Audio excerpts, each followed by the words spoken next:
Hello दोस्तों, मैं अभिषेक राय आपका फिर से स्वागत करता हूं एक नए टॉपिक के साथ।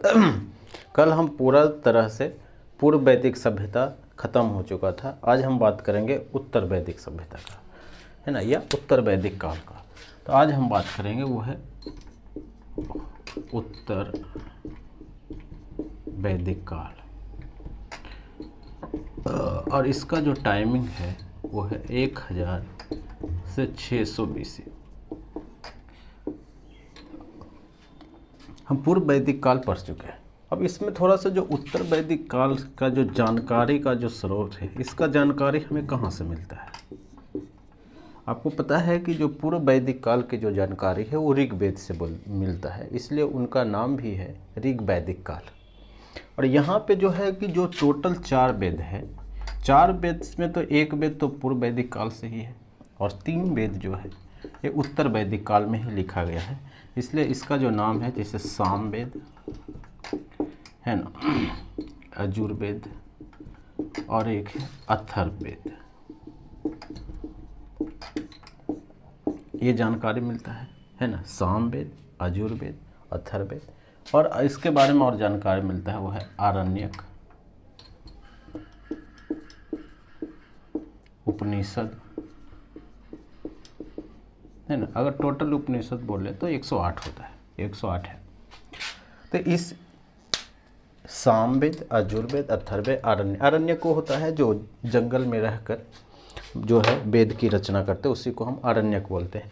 और एक और यहाँ पे जो है वो है ब्राह्मण ग्रंथ, वो छूट गया है, उसको हम बोलते हैं ब्राह्मण ग्रंथ, जिसमें हम पढ़े थे कि ऐत्रेय ब्राह्मण, शतपथ ब्राह्मण, पंचविश ब्राह्मण, गोपथ ब्राह्मण, है ना। ये सब ब्राह्मण ग्रंथ है। और ये जो ब्राह्मण ग्रंथ है, इस सब के बारे में जो जानकारी मिलती है वो मिलती है उत्तर वैदिक काल। पूर्व वैदिक काल और उत्तर वैदिक काल के लिए जो चीज़ें अलग करता है वो है लोहे की खोज। उत्तर वैदिक काल में एक धातु का आविष्कार हो चुका था, वो है लोहा, यानी इससे पहले लोहा की खोज नहीं हुआ है। क्योंकि पूर्व वैदिक काल में जो धातु का यूज होता है वो है तांबा। और तांबा आप कोई भी काम करने के लिए उतना एलिजिबल नहीं है। अगर सिर्फ तांबा मिले तो उतना एलिजिबल नहीं है जितना लोहा है। क्योंकि लोहा से आप कुछ भी चीज़ कर सकते हैं। आप खेती कर सकते हैं, खेत जोत सकते हैं। आपको अगर जुताई करना है तो आप ट्रैक्टर बना सकते हैं, हल बना सकते हैं, है ना। खुरपी, कुदाल, कुल्हाड़ी, ये सारा चीज़ें बना सकते हैं। गाड़ी बना सकते हैं, घर बना सकते हैं। तो वो चीज़ें जो है वो यहाँ पे भी आया। तो यहाँ पे सबसे जो महत्वपूर्ण वो है तो वो है लोहा की खोज। और लोहे को बोला जाता था, उसका नाम है कृष्णयश, या इसको हम बोल सकते थे श्यामयश। यानी लोहे की खोज ने क्रांति लाया। और लोहे की खोज से क्या हुआ कि जंगल जो काटना है, दूसरा चीज़ है लोहे से 2 फायदा हुआ है। एक तो युद्ध लड़ना, यानी कि आप हथियार बना सकते हैं अच्छा वाला। दूसरा है कृषि करना। कृषि करना कैसे? क्योंकि उस समय का जो इन्वायरमेंट है वो पूरा जंगल है। तो जंगल को आप काटने के लिए भी आप लोहा का यूज कर सकते हैं, है ना। या अगर जंगल कट गया तो फिर आप उसको जो है हल के लिए भी यूज कर सकते हैं, जुताई के लिए, सिंचाई के लिए भी यूज कर सकते हैं। तो इसकी वजह से क्या हुआ कि दोनों फ़ायदा हो। एक तो यहाँ से औजार बना सकते थे या हथियार बना सकते थे, और दूसरा है कि कृषि करने के लिए सबसे उपयोगी है। और इसलिए जो कृषि की जो उर्वरता है वो बढ़ना शुरू हुआ। और जब कृषि की उर्वरता शुरू हुआ तो अब यहाँ पे 2 बातें हैं कि कृषि करेंगे तभी आप आगे बढ़ेंगे। यानी आपके पास जितना खेत होगा, जितना ज़मीन होगा, वही राजा या वही कबीला आगे बढ़ेगा, जिसको हम उपजा के हम अपने जो आर्थिक स्थिति है उसको हम बेहतर कर सकते हैं। इस समय वही हुआ कि जो राजा भी हुआ उसका अब जो पहले जो फोकस रहता था वो फोकस रहता था पशु पर, कि जितना गाय से गाय इकट्ठा करें। अब जो फोकस हो गया वो हो गया खेत पे, कृषि पे हो गया। क्योंकि जिसके पास जितना कृषि होगा, जिसके पास जितना खेत होगा उतना कृषि होगा और उतना उपज होगा और उतना फ़ायदा होगा, बेच के काम चलेगा। तो यहाँ पे जो लड़ने का तरीका हो गया, अब हो गया खेत, और इसको जो है उर्वरता, जिसको हम बोलते हैं ना कृषि के लिए उर्वरता बढ़ते गए। और जब किसी के पास जो खेती है वो सरप्लस में होता है। सरप्लस का मतलब है कि जितना आपको ज़रूरत है उससे ज़्यादा उपज हो जाए तो आप बेचेंगे। तो ये जो सरप्लस में जो हुआ उससे ये हुआ कि जो जिसके पास ज़्यादा सरप्लस हुआ उसके पास ज़्यादा पैसा हुआ और वो अपनी जो आर्थिक स्थिति है जो ज़्यादा बेहतर। और जब आपके पास ज़्यादा बेहतर पैसा हुआ या ज़्यादा पैसा है तो आपके पास क्या होता है कि सारा जो सिस्टम है वो चेंज हो जाता है। आपका रहने का तरीका, आपके खाने का तरीका का मतलब है कि खाना बेहतर खाएंगे, है ना। आप कहीं जा रहे हैं तो आपके पास सारा सुविधा, आपका एजुकेशन बेहतर है, आपके पास हेल्थ बेहतर है, आपको स्वास्थ्य में भी दिक्कत नहीं होता है। तो जब पैसा हो तो आदमी कुछ भी कर सकता है। पैसा भी है तो आपको समाज में भी इज्जत होगा, पैसा है तो आपको राजनीति में भी फ़ायदा मिलेगा, है ना, जैसा आप देख रहे हैं। तो सेम यही बातें यहाँ पे हुआ कि जब पैसा हुआ पूर्व वैदिक काल में, कि जब पैसा सरप्लस में आना शुरू हुआ या तो क्या हुआ कि जो सब चीज़ें चेंज हो गया, सामाजिक, आर्थिक, राजनीतिक, धार्मिक, ये सारा सिस्टम जो है वो चेंज हो गया। वो कैसे चेंज हो गया हम एक एक करके बात समझते हैं। पहले हम बात करेंगे वो है राजनीतिक स्थिति, ठीक है।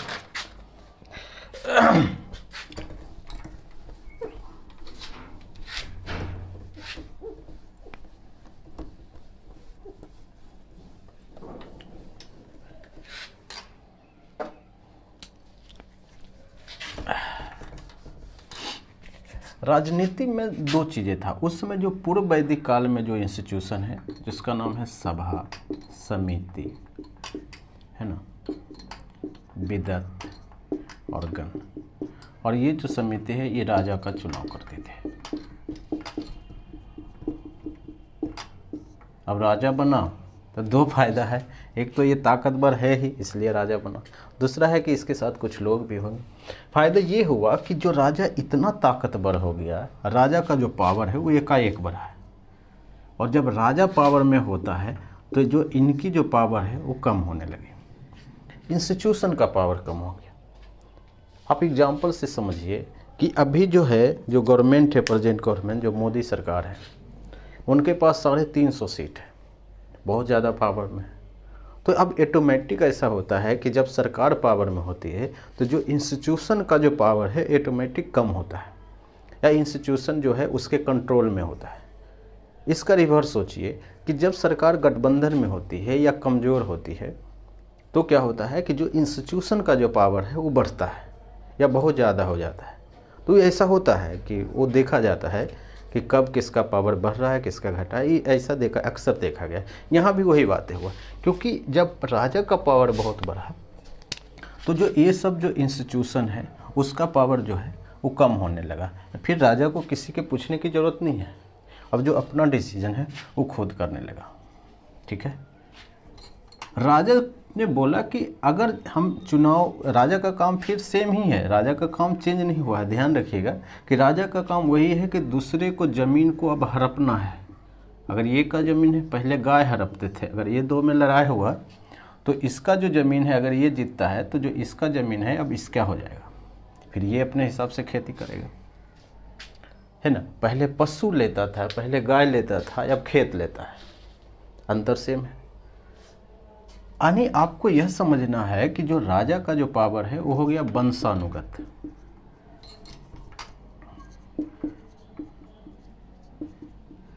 वंशानुगत यानी राजा का बेटा ही राजा बनेगा, ठीक है। राजा का बेटा ही क्या बनेगा, राजा बनेगा,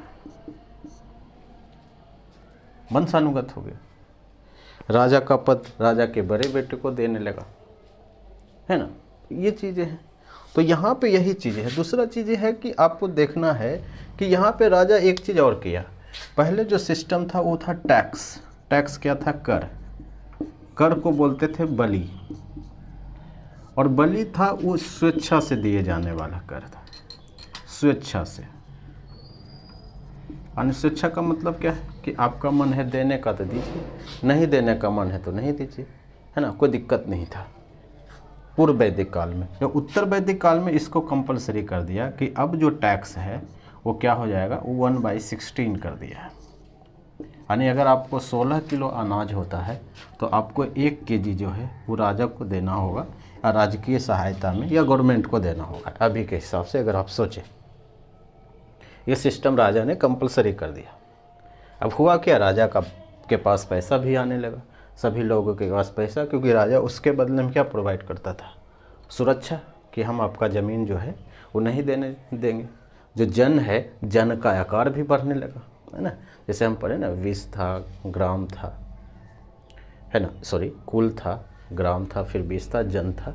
अब जन से जो है वो जन फिर बड़ा होने लगा, और जन, बहुत सारा जन मिलके एक जन क्या किस में कन्वर्ट हुआ, जनपद में।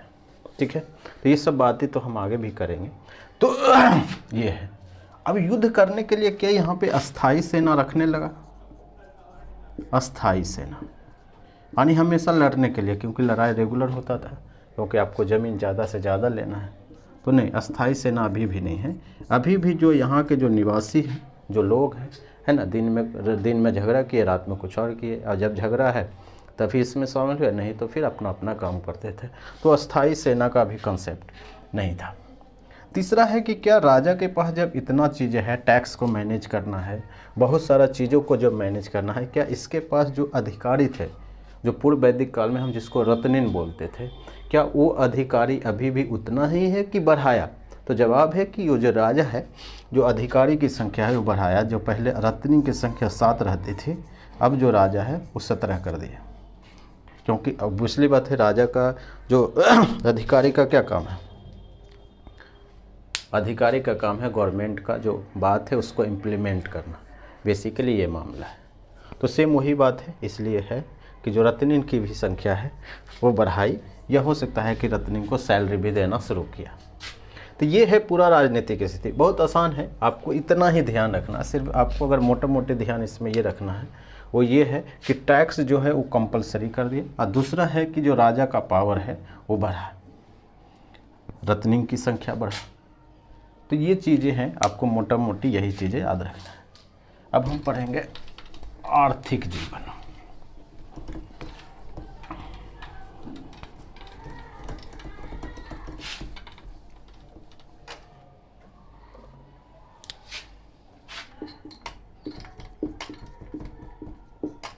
आर्थिक जीवन यानी इकोनॉमी। आपको पता है कि इकोनॉमी में जो पूर्व वैदिक काल में जो इकोनॉमिक का जो मुख्य साधन था, जो मुख्य पेशा था, वो पशुपालन था। अब जो मुख्य पेशा है, जो मुख्य पेशा है वो क्या है, मुख्य पेशा है कृषि। और कृषि क्यों हुआ, क्योंकि लोहे की खोज हुई। लोहे की खोज के कारण जो है कृषि जो है बहुत ज़्यादा सरप्लस में हुआ, बहुत ज़्यादा उपजाऊ हो गया। तो इसलिए जो है, तो यहाँ पे जो है कृषि, और दूसरा जो पेशा है वो हो गया पशुपालन। सेकेंड पेशा पशुपालन होगा, यानी फर्स्ट और इस सेकेंड। तो ये सवाल आता है कि पूर्व वैदिक काल की मुख्य पेशा क्या थी, तो आपको जवाब देना है पशुपालन। फिर जवाब सवाल आता है कि जो उत्तर वैदिक काल का मुख्य पेशा क्या है, वो है कृषि, है ना, और ये सरप्लस में भी हुआ। तो जब सरप्लस में हुआ तो आपको पहले भी बात किया कि तीनों चीज़ें होता है ना। जब चीज़ें सरप्लस में होती है, सरप्लस में, है ना, तो आप उस चीज़ को बेचते हैं। तो यहाँ पर आपको दो ही बातें समझना है कि जैसे हम बोले थे कि फर्स्ट था प्राइमरी सेक्टर, फिर द्वितीय सेक्टर, फिर तृतीय सेक्टर। ये प्राइमरी सेक्टर में ये आता है कृषि, ये आते थे उद्योग, और ये था सर्विस सेक्टर, या इसको हम बोलते थे तृतीयक सेक्टर। तो जो कृषि है, कृषि तो प्राइमरी सेक्टर था ही, पशुपालन भी था क्योंकि ये द्वितीय सेक्टर है, सॉरी पशुपालन सेकेंडरी था। अब फर्स्ट में क्या था, कृषि। उद्योग भी होता था। उद्योग का मतलब है कि जैसे हथियार बनाना है, रथ बनाना है, धातु बनाना है। अन्य धातु का मतलब है कि कोई हथियार बनाना, जैसे कुल्हाड़ी बनाना है, खुरपी बनाना है, हसुआ बनाना है। तो ये जो सारा चीज़ें हैं इस समय भी बनता था। मृदभांड बनता था। तो उद्योग भी था, वो भी छोटा मोटा जो ज़रूरत के लिए है, जो कृषि के लिए जो ज़रूरत हो। और सर्विस का मतलब है कि यहाँ पे सर्विस का उतना ज़्यादा उल्लेख नहीं मिलता है, इसलिए आपको जो है वो समझना नहीं। ठीक है, तो ये चीज़ें हैं। अब सवाल ये उठता है कि क्या जो व्यापार है, जो व्यापार है, हम क्या बोले कि व्यापार क्या होगा, जब अधिशेष होगा तो लोग खरीदेंगे भी और बेचेंगे, यानी ट्रेड होगा। और ट्रेड में क्या होता है कि जो खरीद बिक्री है ना, खरीद बिक्री दो टाइप से होता है, एक होता है इंटरनल और एक होता है एक्सटर्नल।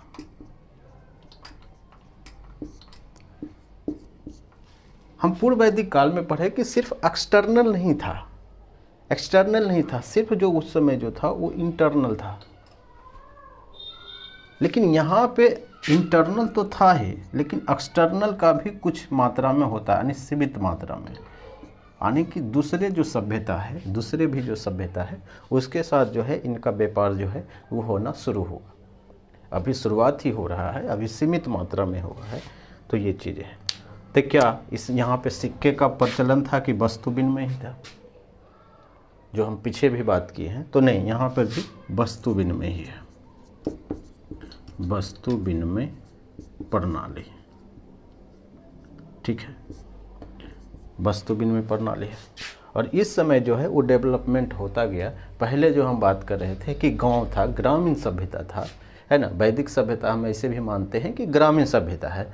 तो वैदिक में क्योंकि दो सभ्यता है, पूर्व वैदिक सभ्यता और उत्तर वैदिक सभ्यता। तो पूर्व वैदिक सभ्यता तो हम पूरी तरह से ग्रामीण सभ्यता है ही, लेकिन यहाँ पे गांव जो है धीरे धीरे विकास होना शुरू हुआ और गांव जो है वो नगर में बनना शुरू हुआ, जिसको हम कस्बा बोलते हैं। जब गांव थोड़ा सा डेवलप हो जाता है तो वो कस्बा बनता है, कस्बा से क्या होता है, नगर बनता है, और नगर से महानगर, है ना। तो इस टाइप से बनता जाता है। तो यहाँ देखेंगे कि गांव से अब क्या हुआ, नगर बनना जो है वो शुरू हुआ, है ना। तो ये है, तो ये दो चीज़ें हैं। तो आज हम पढ़ लिए कि राजनीतिक और आर्थिक, और कल हम पढ़ लेंगे सामाजिक, है ना, सामाजिक और धार्मिक स्थिति। तो आज भर इतना ही रहने देते हैं।